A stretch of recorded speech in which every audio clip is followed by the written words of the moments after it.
Peyğəmbərin qızı Fatimə Zəhra, ömür yoldaş Həzrət Əli Ramazan ayında orucdular. İftar zamanı gəlir, yaxınlaşır, qapı döyülür. Qapı döyüləndə İmam Əli yaxınlaşır, qapını açır, görür bir şəxs, qəribə bir adam. Kimsən, nəçisən? Deyir, mən bur adamı deyiləm.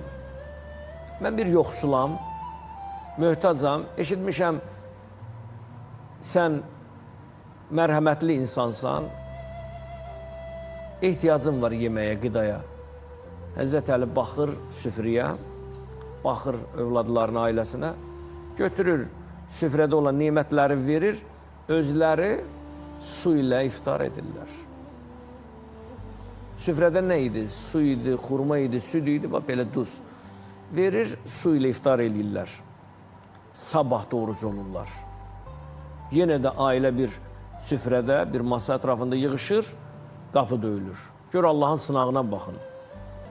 İmam Əli yenə də qapını açır, görür bir şəxs, kimsən? Yetiməm. Qidaya ehtiyacı var, dedi.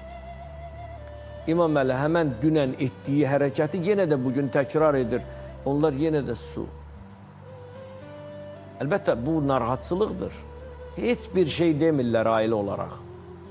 Üçüncü günü yenə də iftar zamanında qapı döyülür. İmam Əli qapını açır. Kimsən? Mən əsirəm. Yəni bir zindandan çıxan bir adam, azadlığa çıxmışam, gəlmişəm, sənin qapını döymüşəm, sizin qapısı mənə nişan veriblər. İmam Əli yeməklərini verir. Sabahki gün Fatimə Zəhra öz balaları ilə bir yerdə, İmam Əli ilə bir yerdə gəlirlər Allah Rəsulunun evinə. Allah Rəsuluna qızı Fatimə deyir, ata başımıza belə bir hadisə gəldi. Bunu deyəndə deyir, Allah Rəsulu səcdiyə getdi. Uzun səcdiyə getdi və gedəndən sonra Allah Rəsulunun gözlərinin yaşla dolu olduğunu hiss elədi Fatimə. Atasının gözlərinin yaşını sildi. Ata, nə oldu? Burada bir qeyri-adi bir şey yox. Dedi, qızım, təbrik edirəm sizi. Nəyə görə? Biz nə etdik ki? Dedi, Allah sizin 3 gün öz yediklərinizi yoxsula, miskinə, yetimə, əsirə yedirdiklərinizə görə Allah bir surə göndərdi sizin şəninizə.